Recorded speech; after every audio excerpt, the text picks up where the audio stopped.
Hola, hola, hola.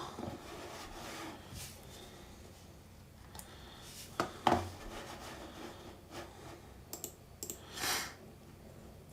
have had to come to the stream somewhat late, so I'm just preparing on the fly.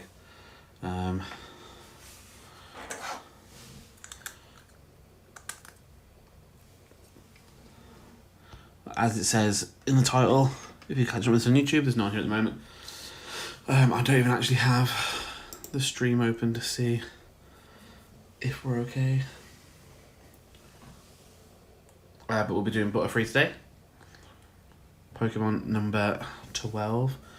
And you can see here, obviously, that we've completed Caterpie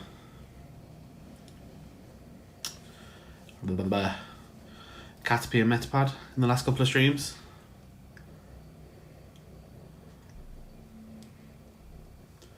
So the plan is to finish the line today. And I think this is where we have to kind of mix it up. Just because of the sizes of the Pokemon and the size of the the pages, sorry.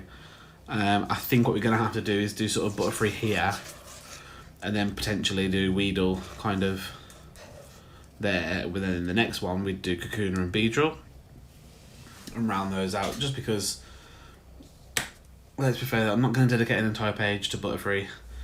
And I did think I was going to be doing a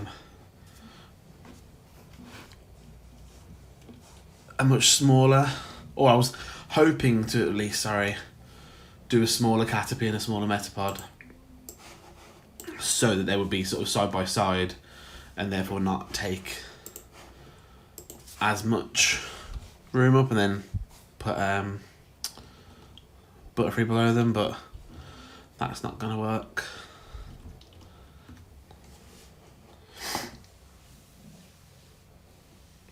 Okay.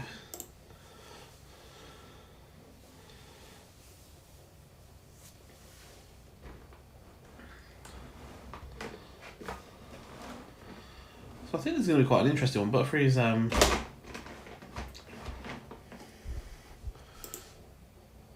not necessarily a difficult Pokemon, but there's more line work than Metapod, and obviously I didn't struggle with Metapod, but Metapod was a little bit tougher, let's say.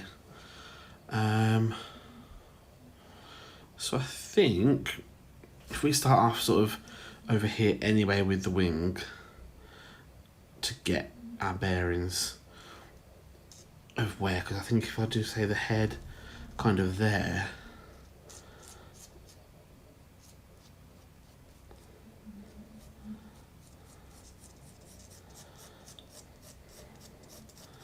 and that is again another issue of mine, is sort of one, we've talked about proportions before and how I do struggle with getting those proportions kind of right and accurate, but also is where to start, because there are so many parts with some of these Pokemon that, okay, without doing sort of just shape work, where do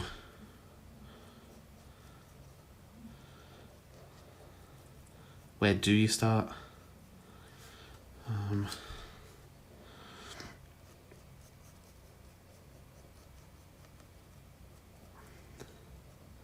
But I think the head is a good place to go with if this doesn't keep trying to knock me out. I have tried to fix this. I don't know what's actually going on.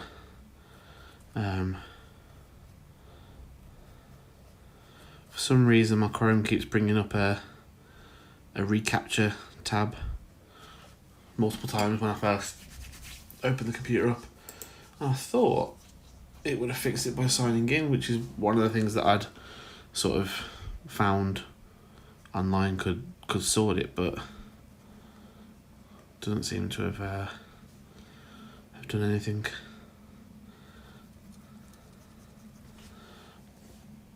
It doesn't help when I'm in a line.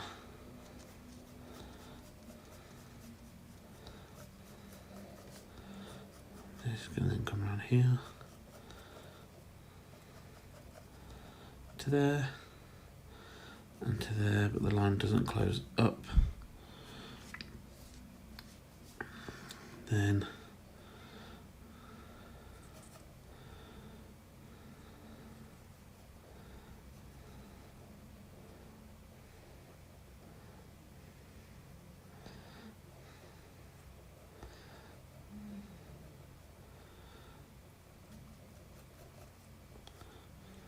because that then is now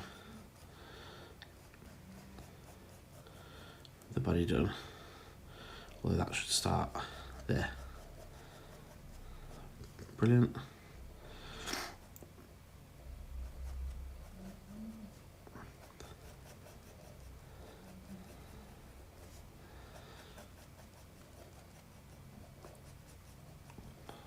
So I think by this point, Butterfree is pretty much an icon. No, not an icon, but an iconic Pokemon. It's recognisable. Most people that sort of not even grew up watching Pokemon, but had Pokemon in the peripheral, will recognise Butterfree simply because Ash had Butterfree for not even a really massive period of time. It's really quite strange how well remembered it is, but I suppose it's not really strange because actually it was an early Pokemon from, you know, the height of popularity for Pokemon, so this actually should be going a bit further out.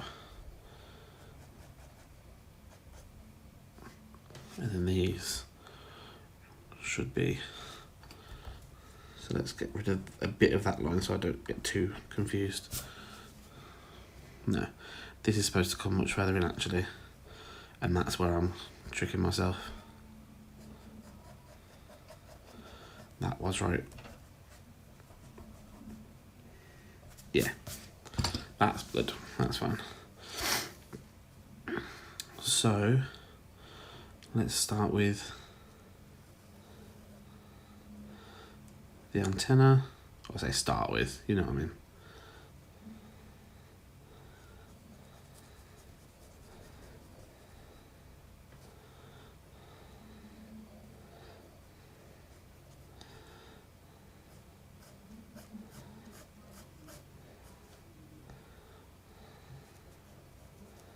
And to anyone who's watching this on demand later and missed the stream that was originally going to attend today, I do apologise that it's a bit later. The movie we were watching took a bit longer to finish, so.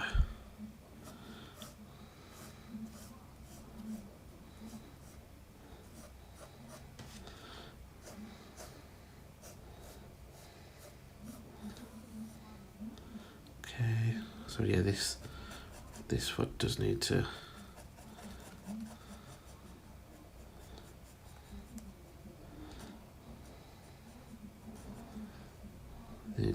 chunk up a bit.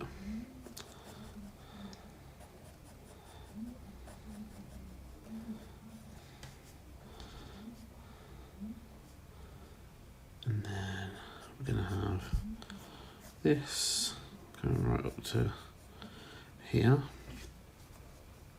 because then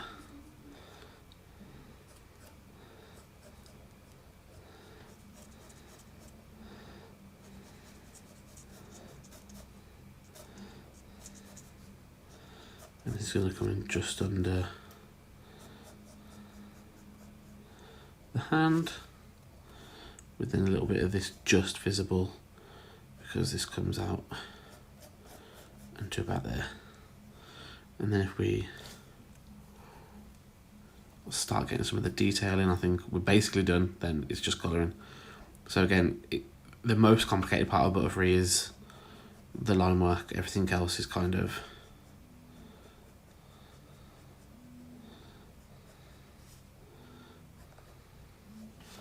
done for us already, in a sense.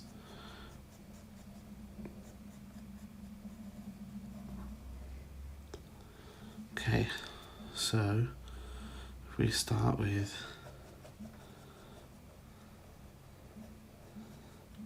these lines, and then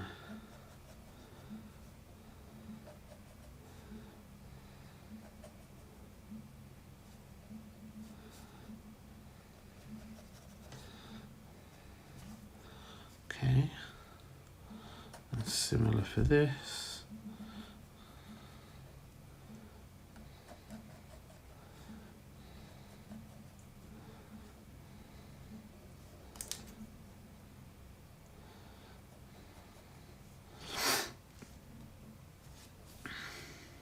Okay, so this one's going to be a little more tricky because it's almost like these little segments come first and then the outside comes after. So we're going to have to kind of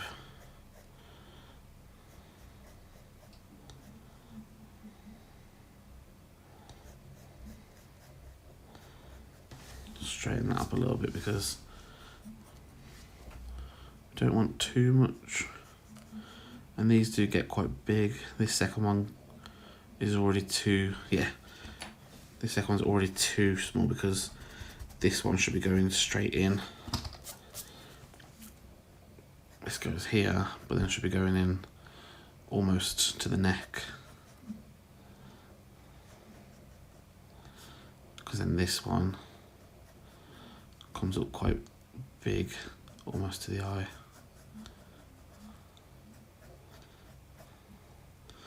And again, as we mentioned before, it's it's not imperative that we get this completely accurate because at the end of the day, we're drawing the Pokemon. We're not. The aim isn't to copy Sugimori's style, so it doesn't actually matter if it's identical to his style because, well, that's not the point. The point is that we get enough practice to be able to start developing our own style, or me, this is obviously not us, but developing our own style, and or B, can draw without having to look at that style for reference or inspiration or anything. Right, this one then is going to be like that because then that one. And here's where I'm going to have to deviate a little bit because my sizes clearly aren't as similar as they need to be. And then that one just goes into the wing.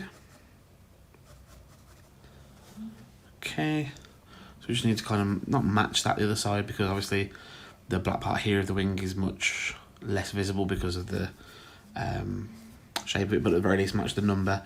So if we kind of match that one down here, essentially it's just going to be a slightly thicker line. So when I do the lining, hopefully this will then match up with itself and create a slightly thicker line because it is very slightly thicker. I'm going to do this one.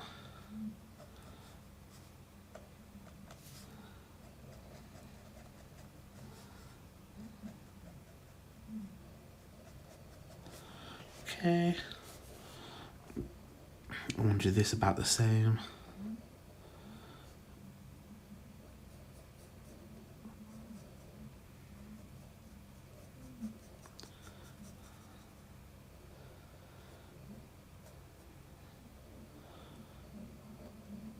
Hi Munchney, how are you today?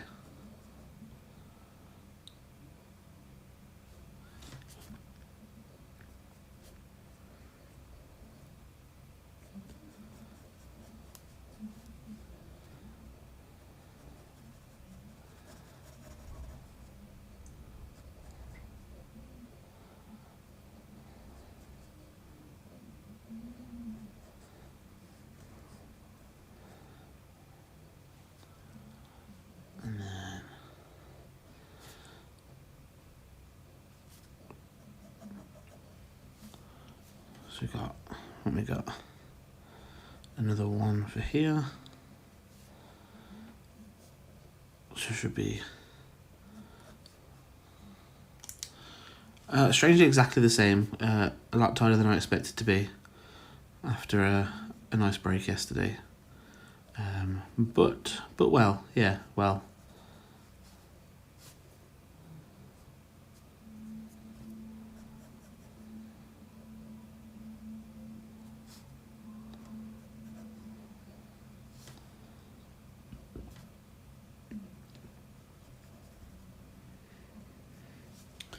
Okay, and that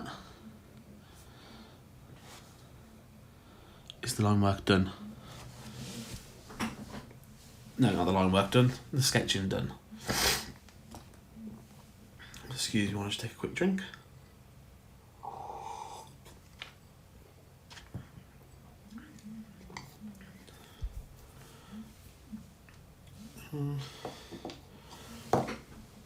So I think I'm going to change it up slightly again today. Not necessarily hugely, but I'm just going to go back to using the Ohuhu fine liners.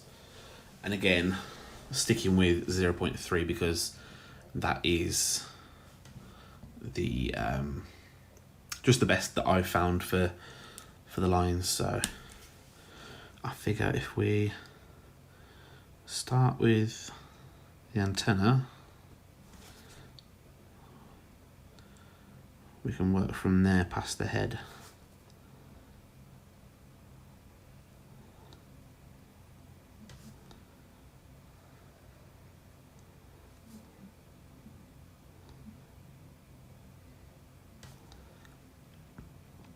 And again, this is really where any kind of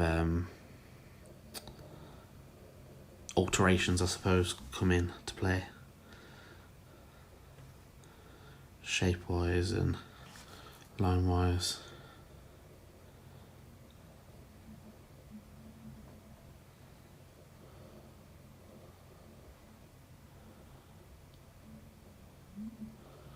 Well, fingers crossed for you then, yeah. I hope there's nothing worse than the sort of discomfort after surgery, so hopefully, yeah, everything goes well and you can get a seat tomorrow. And thank you. Yeah, I really didn't think it was going to turn out the way it did, so I'm quite happy.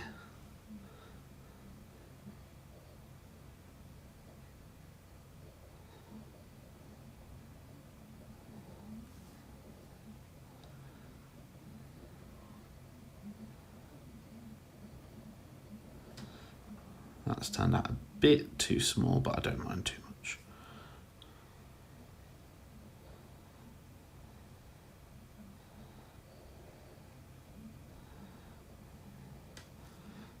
Okay, that's the head done. I am just going to widen out the hand a bit there.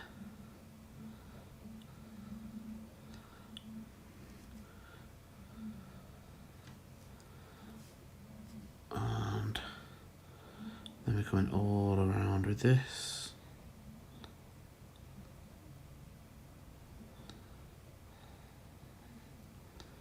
See, I don't know if that's noticeable, but this is what I was talking about in one of the other streams. I don't know if you can see that, but it's like a bend from when I was using it, and that hasn't happened on the Derwent ones. It's only been this Ohuhu nib, and I don't understand or quite understand why that is. I am definitely a heavy-handed person, so there's more sort of pressure, and I can believe that would be a cause, but I don't quite understand why it's just this brand of liner.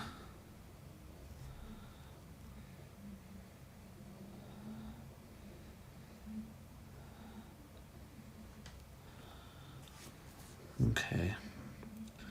Well, this is going to be the fun part now, because now we have to commit to the size and shape of the wing, and there it is in one. Fair enough. Yeah, I just don't understand. It's really strange because for some reason, like I say, let me get the.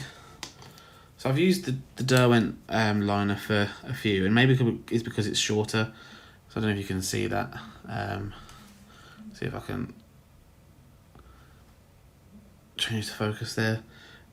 It is a shorter nib on this fine liner, but it's just really strange to me. You'd think the whole point would be that it doesn't bend, but I guess it doesn't necessarily harm the actual image so far, and it hasn't snapped, so we're all right for now.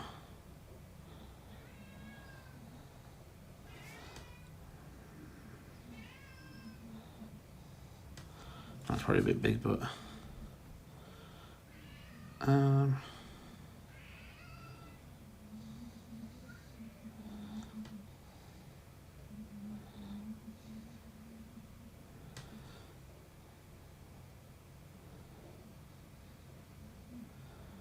and essentially this is now just a case of looping around. Bear with me. I have a distraught cat that must be thinking I'm going to die.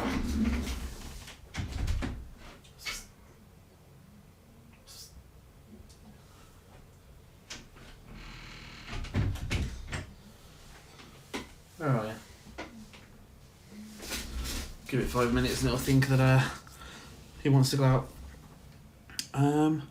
Yes, somewhat. I downloaded it when it was released and played it for maybe a week, and then haven't really gone back to it since. So I would say no, that I don't play it, but I have played it. I would imagine that I'm right to assume that you do actively play it.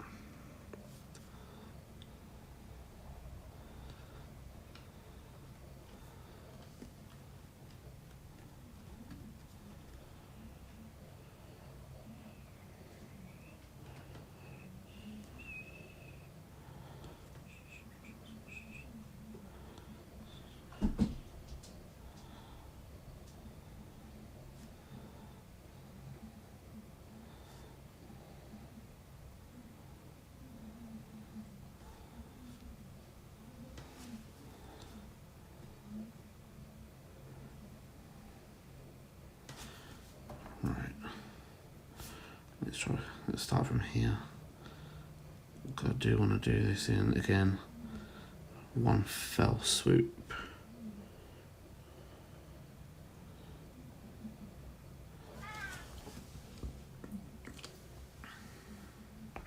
Oh, okay, yeah, this is with Therapy that they're releasing some new cards on there. But as I say, it's not been as on my radar. I have, because my son has suddenly become very, I suppose the only real way to describe it is interested in Pokemon Go. We've been back into that recently, so that's been where most of my attention's been with Pokemon games in general. Have been trying to sort of get him into the Switch games, but that's not that's not really working, sadly. Yeah, it is really. I mean, it's one of those things that, you know, I've always thought of as the benefit of having a small child, that we could pass that on. And so far, I've mentioned it a few times in why did I stop doing this? How strange. Yeah, so far I've managed to, you know, convince him that he is really interested in Power Rangers, but not so much Pokemon yet.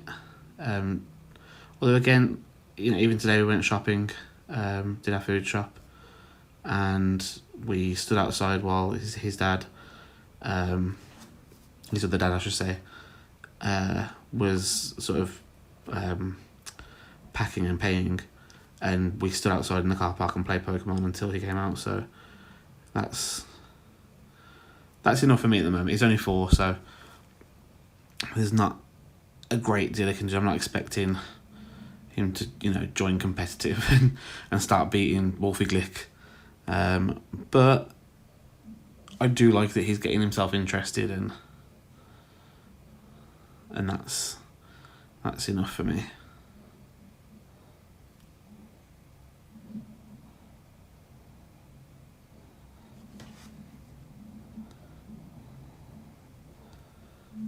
Okay, just this wing here.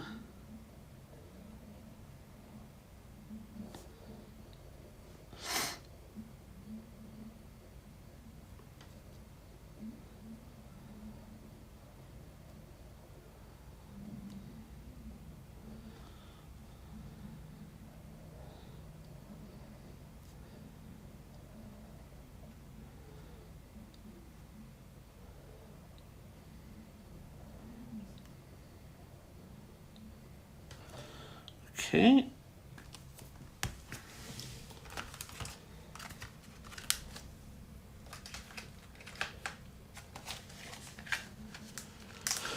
Okay, so while it dries a bit, before I start rubbing out the pen, I'll think about some colours. But again, this is going to be exactly like every time. I think the last time when I did Metapod, I had 3 colours set aside and just there was no chance they were the colours that were going to be right. So I think we'll not play it by ear, but play it by ear, really.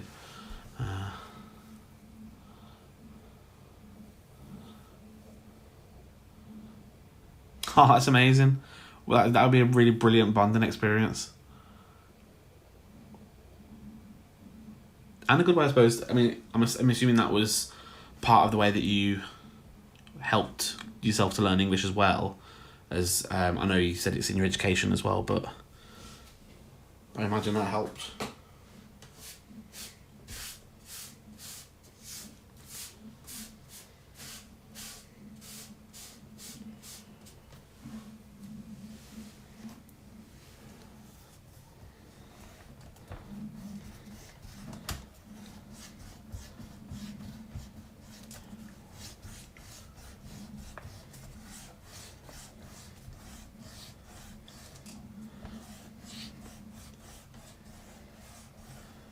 You hear that a lot, and you hear it vice versa as well. People that are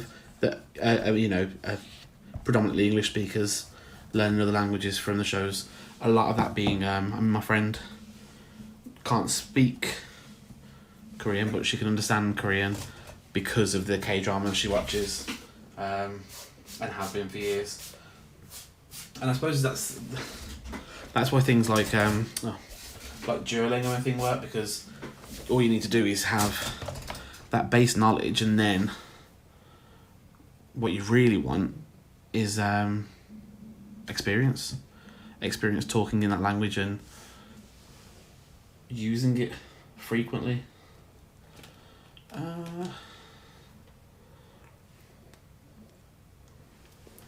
Right, so I'm thinking, I'm just going to double check on these. I'm sure I use these for some other drawings.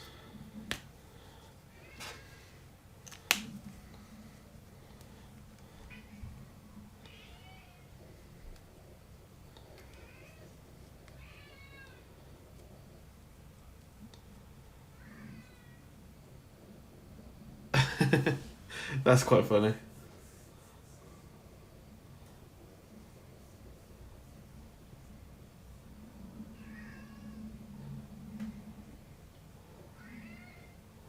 Bear with me just a sec. Come on.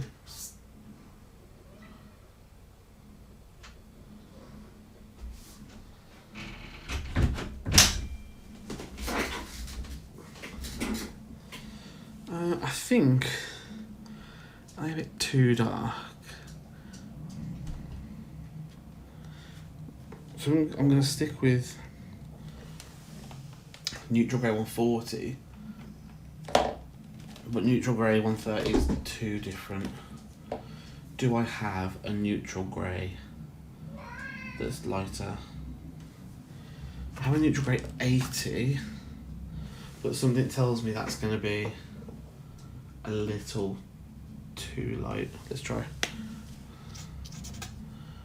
I mean, that's absolutely mental. That's about as dark as the other one. Okay, what's this one? Cool Grey 82. Let's try that. That's better. So that with that then over. Yeah, perfect. So we're going to go through and do all of the black parts of Butterfree basically.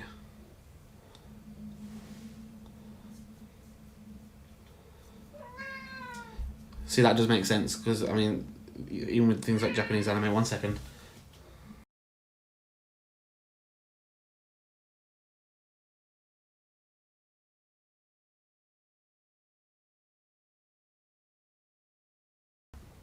Apologies, I'm about to have cat for dinner, I think. If that cat keeps coming back.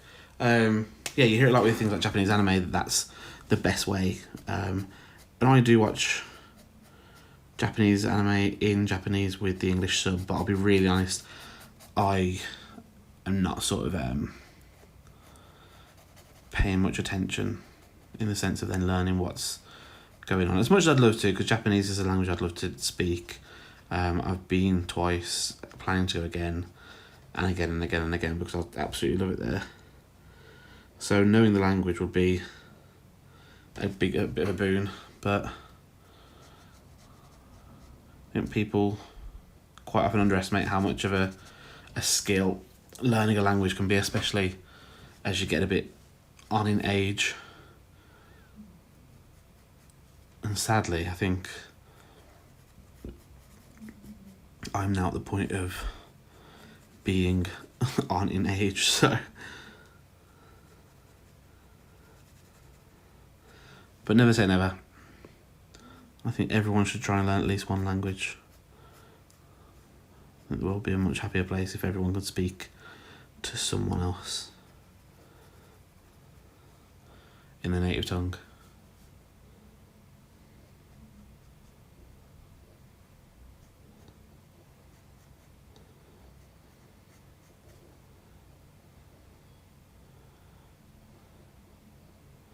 It's just the best. I mean, don't get me wrong, when we went to Japan the first and second time, first time we knew a couple of words, second time we knew a couple of phrases, nowhere near even basic conversational. It's literally words and phrases that can help you get by. And in honesty, we could get by with things like Google Maps and Google Translate, and a lot of the things there do have English translation, so it is accessible. But let's be fair, you're going to go to Japan, you're going to try and speak, or at least speak some Japanese. That's same with every country. I'm a firm believer that if you're going to go somewhere that's an international destination, you should at the very least be able to speak the bare minimum, hello, goodbye, please, thank you, at a minimum, and you should use them when you're there. I think it's always a bit of a joke with holiday goers from the UK that will go to, say, Spain, a resort in Spain, and complain because nobody spoke English. And it's like, well, you are in a country whose common language is not English, so don't expect everybody to speak English, if not even anybody to speak English. Because if you expect them to speak English, then they can quite just as easily expect you to speak, say, Spanish or French or... Yeah, I do actually. Go ahead.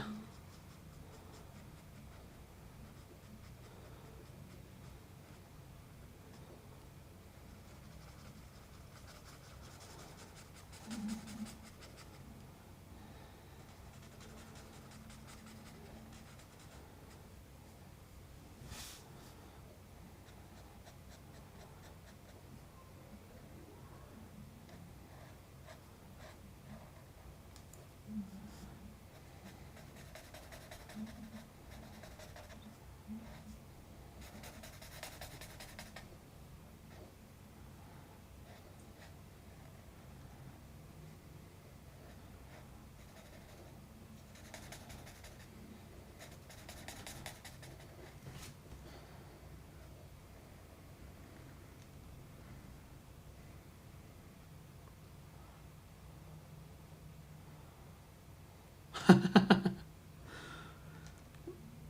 think it's one of those things where, especially with the way you've learned it, for example, it becomes, I suppose, not second nature to you, but it's natural. Whereas when you taught, it's very similar. We, as mentioned last time, we had only one language to choose from when I was in high school, and that was French. The one French trip we went on, I couldn't speak French. You learn hints and phrases and little things to say, but that's not actually going to help you but get by. And it doesn't help you get by because that's not what people say, that's not how people speak. It's completely unnatural, and it's not going to get you by even a little bit, really.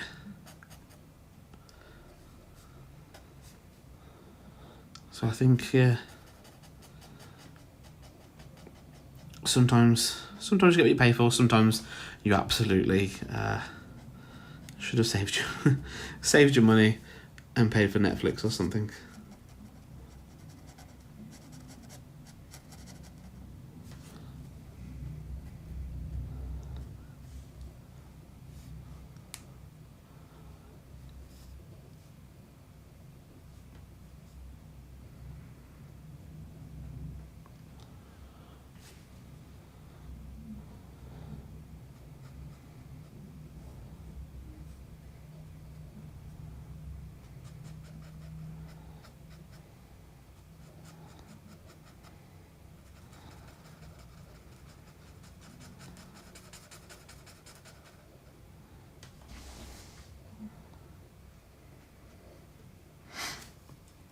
See, this is where really a brush nib probably would come in handy, but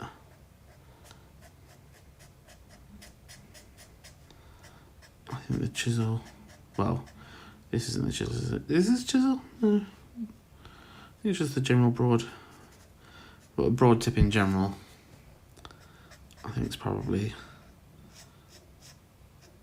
in the hands of a true master like myself, who's definitely only been properly using them for a few weeks, they're just as good, even though it's obviously a bit more difficult to get round some of the curves.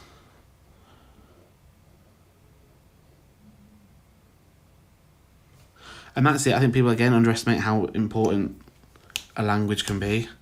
As sad as it is, the world is pretty much run by a few languages. And if you want to be part of that world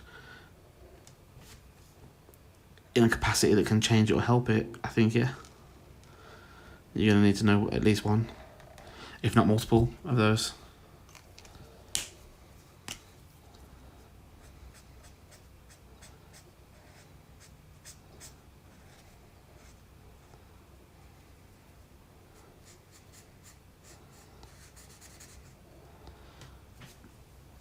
Okay.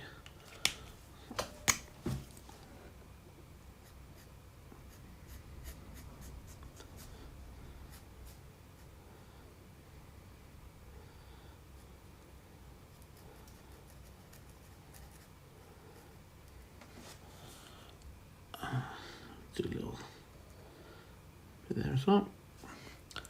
Same in this.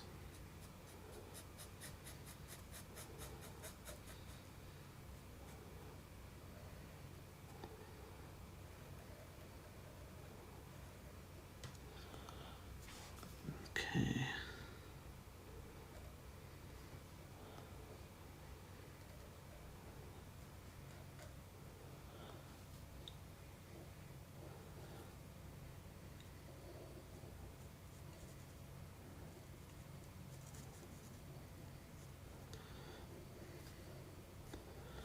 And this part I'm kind of going to have to really wing the shading, because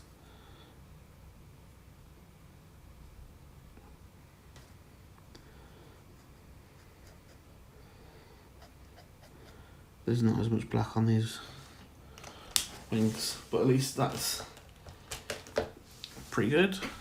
Pretty good. Right, so we've got a choice really next. I'm going to do the wings last anyway.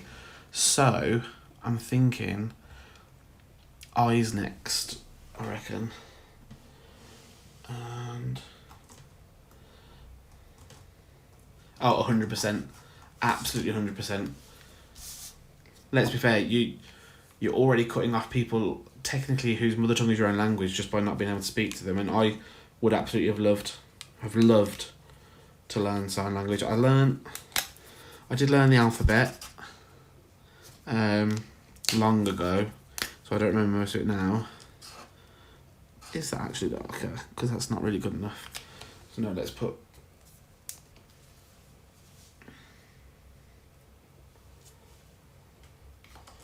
put that back and maybe go with geranium. Yeah, that's noticeably dark. Or at least dark in comparison. So I'm going to go with the Deco Time ones here. But no, I 100% believe that yeah, sign language are mandatory for all schools. And starting from, you know, the youngest age you can, you should be learning the signs for hello, goodbye, thank you, my name is, from the get-go. Learning the alphabet the same kind of time. You think when you're a child, your mind's a sponge, you can pick up anything really, if you do it enough times and have enough repetition to get there.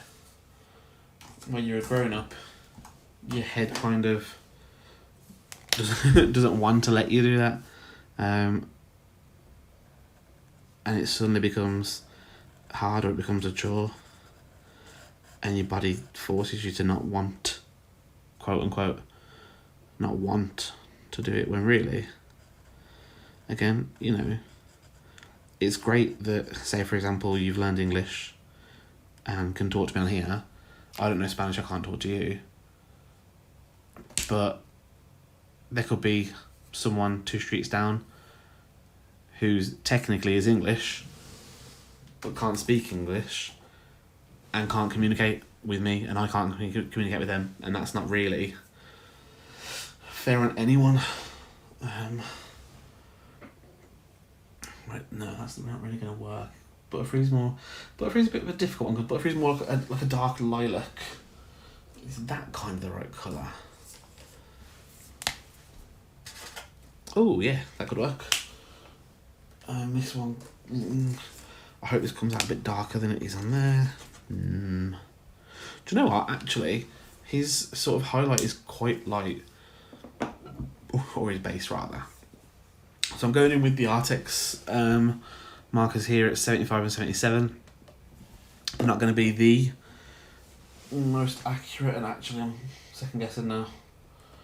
I'm second guessing 77 because it's just really light. So I'm thinking, actually, do I go in with 73? Was that? Yeah, that's better. I mean, technically, all my life, doodling and sketching and whatnot. I did art in high school, although it's one of those things where it's something that I've always considered myself not good at, but always enjoyed. And I thought I wanted to get to a point where I think I'm better at it. So actually drawing, focusing on it since I started with Bulbasaur, which was what, 3 weeks ago, 3.5 weeks ago. So not long, but yeah, I have been drawing since I can remember. So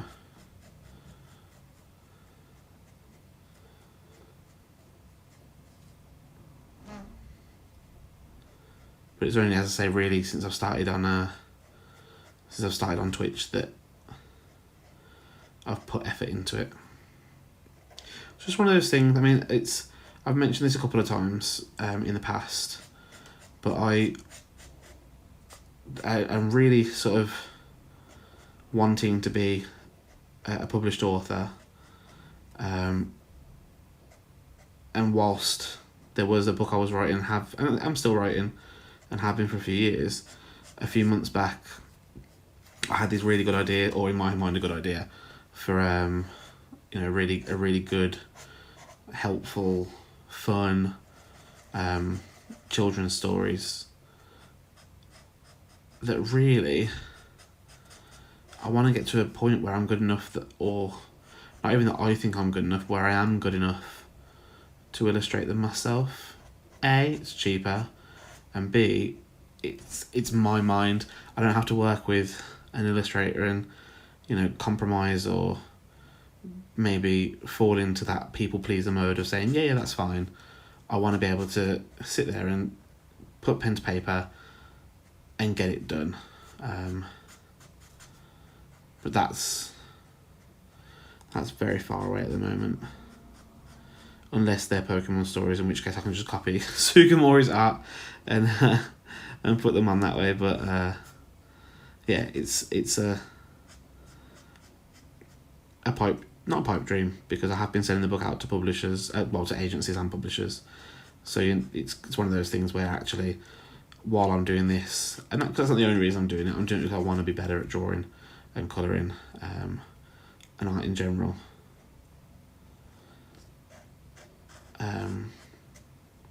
So it could be that while I'm doing this, it gets picked up and someone else does it anyway, and then I'm still having to work with another illustrator who wants it. But it's one of those, it's because it can be costly, but as an illustrator, from what I can tell, the illustrator gets half the royalties, or gets a portion of the royalties anyway. So it can be, if it's successful, it can be quite good. But from what I've been reading, it's never a good idea to go into it for the money, because it's really hard. But also, let's be fair, it's hard not to want it when you've seen the success stories, you've seen the J.K. Rowlings, you've seen the Stephen Kings, you've seen the George R.R. Martins, you've seen the K.A. Applegates, you've seen these people, Julia Donaldson, get success, and you know that now they're at a point where that success is working out for them.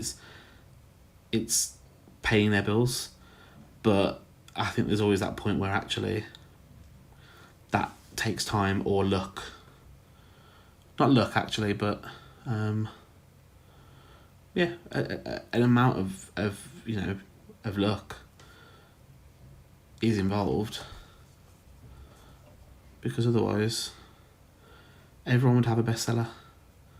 Everyone would have their stories turned into massively famous movies and TV shows or games. And since that's not the case, there has to be a level of, obviously, skill, talent, dedication, but luck. Because actually, you could be sitting on a story that really is truly amazing, but because you're sending it to the wrong places or the wrong people, or people with the wrong contacts, you're not going to get anything out of it. And that's just, I think, that's just the world of publishing, from what I can tell.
Oh, damn it.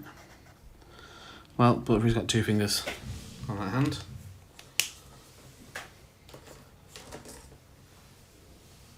Okay, so we need to go in with the blues now. And this is really going to be the fun part, because the last time I was doing blues, they were all far too blue and far too dark. So finding a blue, well, I stand corrected. I'm probably going to go over Butterfree's teeth or fangs with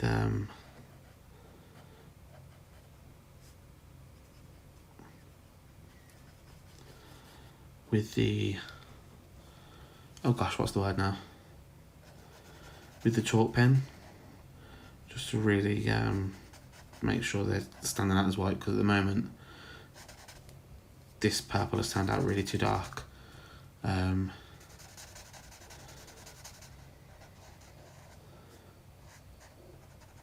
I think I've said a few times before that obviously that, you know, lends itself to the style, but not this, unless it dries really sort of differently to how it is now. It's not giving what I want it to give at the moment. Right, I want like a really kind of like greyish, and I'm thinking, do I just end up going in with a blue grey just to, do I have a nice blue grey? I've got blue grey 11, but that seems quite light. I'm thinking that's going to go on the wings anyway. Yeah, that's going on the wings. I'll put that aside. What's this? We've tried this before, haven't we? Well, that will work. It's not as grey as I'd like, but it is basically a darker version of this tone. So it's going to work for a shadow.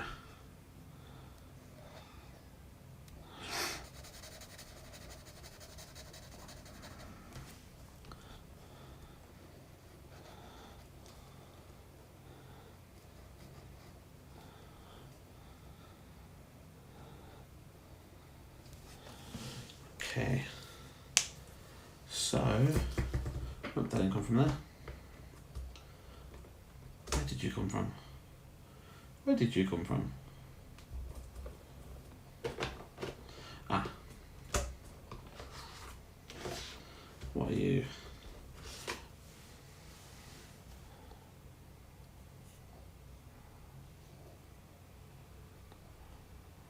Yeah. Yep, perfect.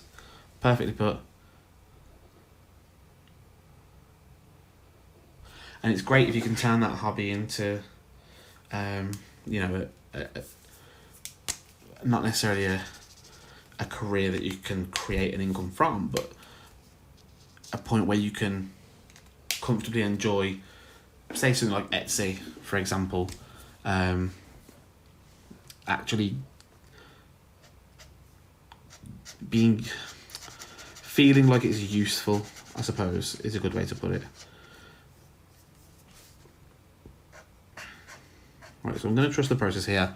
Butterfree doesn't actually have white wings. Part of me does wish I'd have gone over this instead with a much lighter blue-grey first. But the shadows are quite a bit darker than this on the official art. And this is blue-grey 11. The one I've got for the shadows is blue-grey 31. So I think this would have been probably the best anyway. And then rather than leave, it's even very dry though. I'm gonna try it with the other end, the fine tip. Yeah, I don't know, this just seems like there's not a lot of ink coming out of it.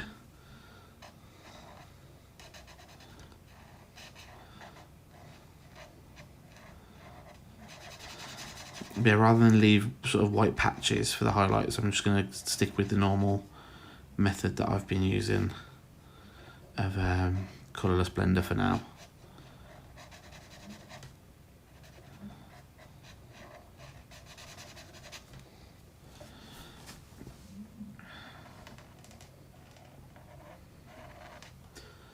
feels a little frustrating, the ink flow on this. These aren't old by any means, and they're definitely not heavily used. And you can see when I colour it on, say, the corner, or the tip, I suppose, of the broad tip, it seems to come out a bit better. So I don't know if it's like a dud nib or...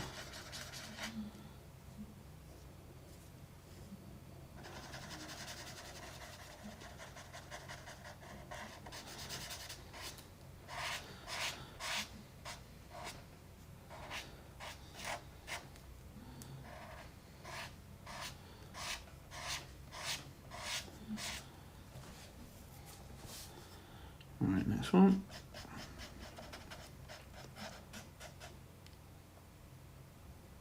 Potentially, yeah. And I mean, you know, I could sit here and say, but it surely wouldn't just affect one, but that's not really a shock. It absolutely could. And it has got very, I mean, there's a storm here at the moment, so it's absolutely possible.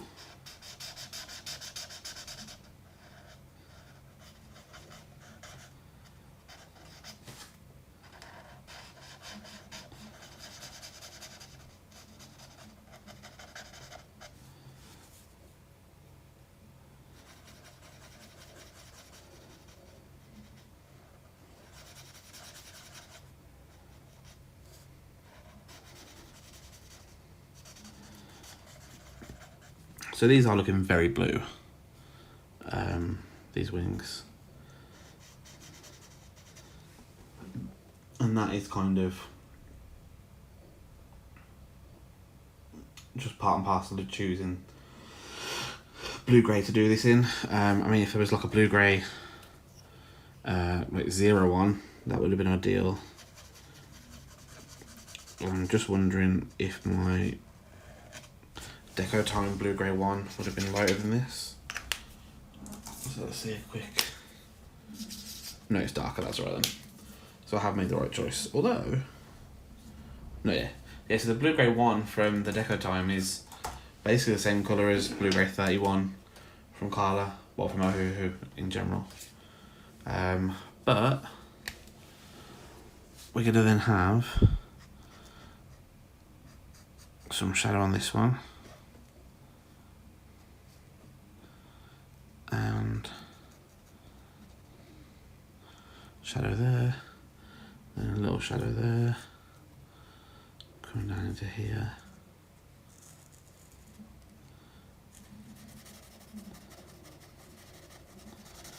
And the good thing is going over these while they're still wet, or at least not fully dry,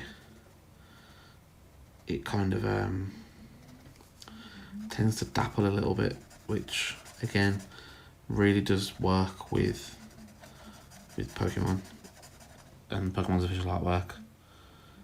I mean, I'll tell you around that. That's just obviously the back. That is what it's supposed to. Well, I say supposed to look like. That is what it looks like finished. That's just the bleed through. So yeah, but no, I agree. I'm really happy with how it turned out. And as we sort of move on with this, so far there's only been a couple that have been a bit. Quite a lot of these drawings. Yeah, did you think that was? Yeah, that's the finished product. The other side's the bleed through.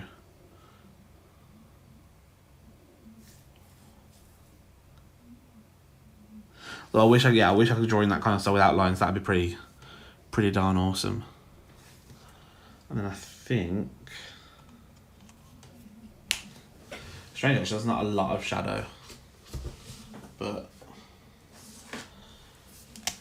I'm gonna go in. I'll start getting.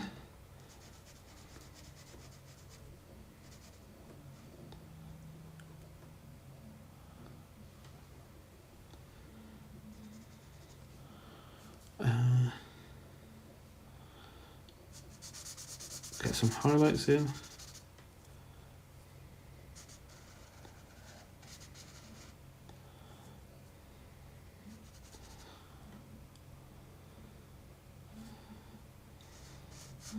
And really, because they're not kind of segmented, it's not... The wings aren't going to suddenly get... I just realised one. Yeah, you definitely did.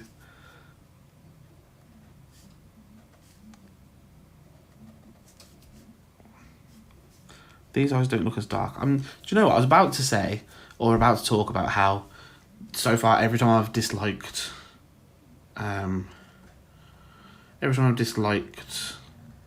a drawing, so like through the process, I've ended up liking it at the end, or I've ended up liking when I come back to it, and I'm hoping I like Butterfree a bit more when I come back. It's a colourless blender, so it's clear basically. It's designed, from what I can tell, to kind of help blend the colours together, but it also tends to have like a strange but interesting like bleaching effect on most colours. So I have been cheating and using this as like a free highlight. Sometimes it's not as successful, and you can see this with the blue here. It starts coming into like what looks like almost like a water drop, like something wet has fallen on it.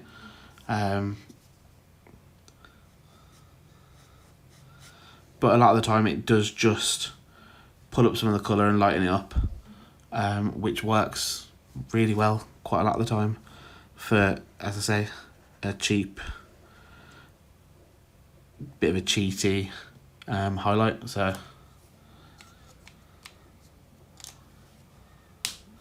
I'm going to just, before we finish up,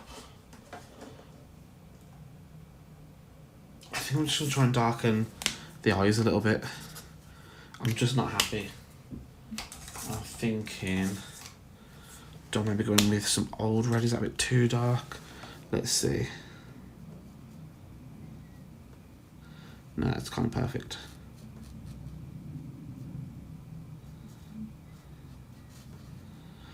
Because it turns out after drying, that geranium just wasn't doing what it needed to do.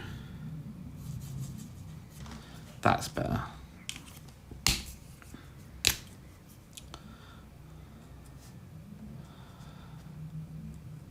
And I think there we have it. I don't like it, but I think just like the others, I'll come back. There have been Pokemon so far that we've drawn that I've just come back and thought no, it's not working.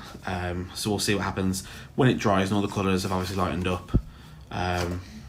I don't like that the eyes are so much different in size. This one should be a lot bigger, and I feel like it was bigger at the start, but as I've lined and coloured it, it's got smaller and smaller.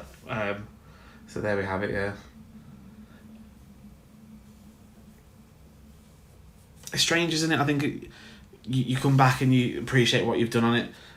It's definitely not, I would say, I think honestly it's probably my least favourite so far. But again, that's after coming back, because I thought Wartortle was an absolute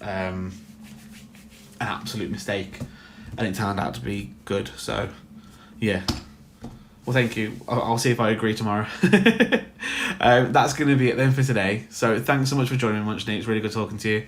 For anyone catching up with this on the VODs, don't forget to obviously follow to see me come back. I stream on Tuesdays and Thursdays at 8 PM when I'm able to, and on Saturday and Sunday at 2 PM when I'm able to. All of those are at British time, so currently GMT. If you're watching this on YouTube and you did enjoy it, don't forget to like, comment and subscribe, and also have a look at my Twitch to see if you can catch me live. And yeah, I'll catch you on the next one. Take care, guys. Bye.